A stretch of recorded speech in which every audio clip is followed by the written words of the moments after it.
In July of 2024, a man tried to rob 2 homes in one evening, armed with only a stick and a rock. The first house was empty, the second one was not, and unfortunately for him, one of the occupants had a gun.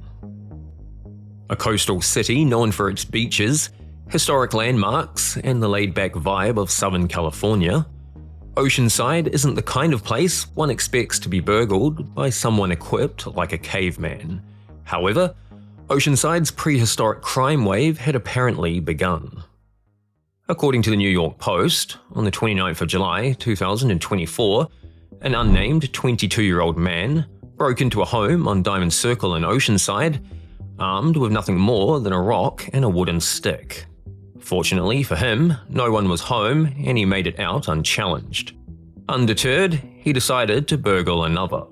At around 7:30 p.m, entering the second through the sliding door of a bedroom, he startled the woman inside. After screaming, her partner arrived on the scene to confront the intruder.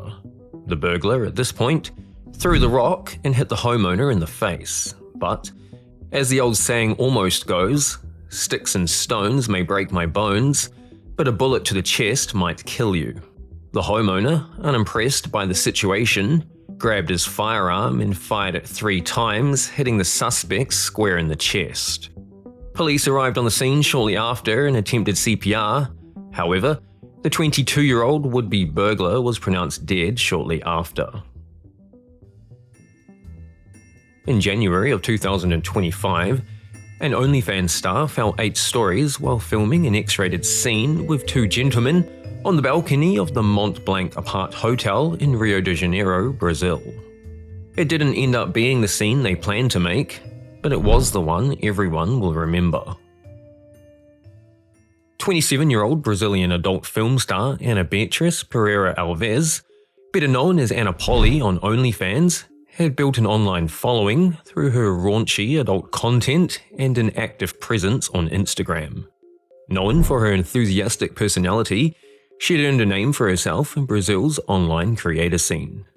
On the 23rd of January 2025, she had booked a room at the Mont Blanc Apart Hotel to film some content with 2 gentlemen for her OnlyFans. Spirits had been high and in more ways than one. According to the videographer, Anna, himself, and the 2 other men had consumed alcohol and other illicit substances before the shoot. At some point, the group left the hotel, returning around 40 minutes later to begin filming. While out on the balcony, for reasons unknown, perhaps artistic vision or simply a better angle, Anna climbed up onto the railing. Unfortunately though, she lost her grip and tumbled 8 stories to her death, landing on the concrete below. In the aftermath of the tragedy, the police ruled the event an accident. It may not have been the film they wanted that day, but it was the one that left a mark. In 1985, a man died attempting a stunt that even Evel Knievel, a man who once tried to jump a canyon in a steam-powered rocket, said was too dangerous. It involved a barrel, a water tank, and 35,000 people expecting a show. They definitely got a show, just not the one he had planned for. A former tank commander in the Czech army, Karl Souček, became a full-time stuntman after immigrating to Canada. He launched his career around wing walking, motorcycle stunts, skydiving, and other activities not typically covered by standard life insurance. In 1984, he set his sights on becoming the first person in over 2 decades to survive a trip over Niagara Falls inside a barrel. To prepare for it, he studied past attempts, tested with an unmanned barrel, and dropped prototypes off cliffs. The final barrel was 9 feet long, 5 feet wide, bright red, and bore 2 slogans. The last of the Niagara Daredevils, 1984, and it's not whether you fail or triumph, it's that you keep your word and at least try. And try he did. On the 2nd of July, 1984, the barrel went over the edge of Niagara Falls with Souček inside. He emerged from it a little bruised, but ultimately intact. He copped a $500 fine for doing it, but that was nothing compared to the money he made from the media deals and interviews. With Niagara behind him, He went looking for a new challenge. Unfortunately, he found one, and, as it would turn out, the line between daredevil and disaster planner was thinner than expected. To fund a museum dedicated to daredevilry, Soucek planned a new stunt, a barrel drop inside the Houston Astrodome. From a whopping 180 feet above the stadium floor inside his barrel, he would be dropped into a water tank just 12 feet wide and 9 feet deep. The event would take place live during a demolition derby in front of 35,000 spectators. The 20th of January 1985 was to be the big event. Among the crowd that night was Evel Knievel, the legendary stuntman with a well-documented fondness for bone-breaking entertainment, and, according to him, as he put it, referred to the upcoming stunt as the most dangerous I've ever seen, and tried to talk Soucek out of it. From a man familiar with pushing the limits of safety, it demonstrated just how dangerous it was. However, the advice was ignored, and the show was to go on. Sealed inside the barrel, Soucek was hoisted 180 feet above the floor of the Houston Astrodome.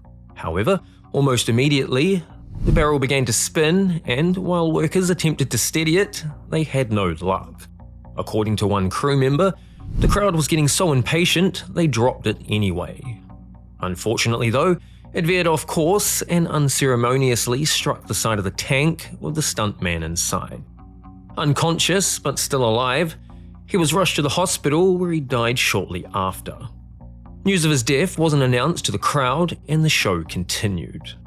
Soucek was buried near Niagara Falls with a headstone that read, "It is better for a person to take chance from life than to live in that grey twilight and know not victory nor defeat."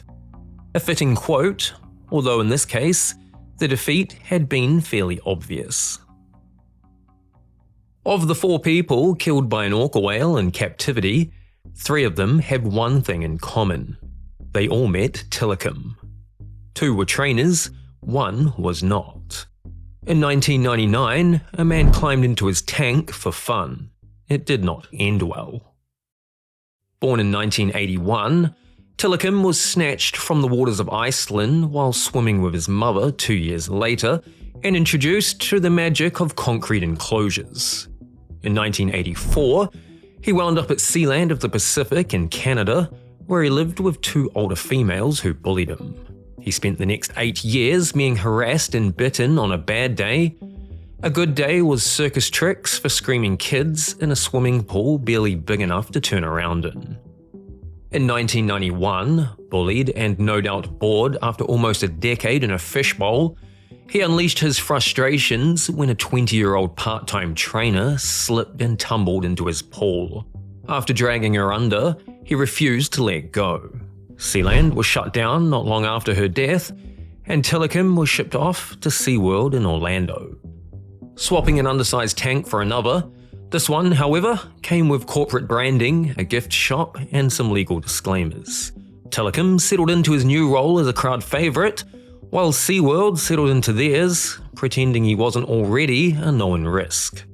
For 7 years, he was happy living in a bathtub and there were no headlines and everyone was content.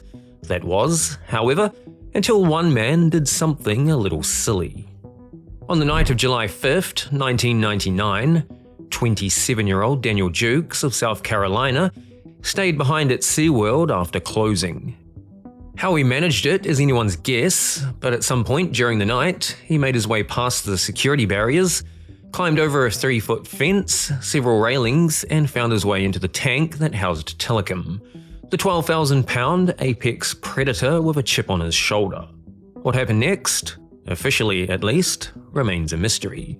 There were no witnesses, no one saw him enter, but by morning, Daniel Jukes was dead, lying starfish on the back of Tilikum as the whale paraded him around the pool. SeaWorld, equipped with dozens of cameras, staffed by overnight personnel, whose entire job it was to check on the animals, would later claim no one saw a thing and no footage existed. Despite being covered in bruises, abrasions, orca bite marks, and injuries to a particularly sensitive region no man would sign up for, the autopsy concluded Daniel Jukes had drowned. Both SeaWorld and the official report suggested there was no way to know for sure if the orca had caused the injuries before he drowned or if he had made the bites after. I am confident you can probably work that out. Tilikum would go on to kill another trainer during a live performance 10 years later. That's all the stories for today's video. Let us know in the comments who takes the nomination for this episode and a shot at becoming the ultimate Darwin Award winner for season 2025. If you enjoyed the video, I'd love it if you subscribed and joined me for the next one. And as always, thanks for watching.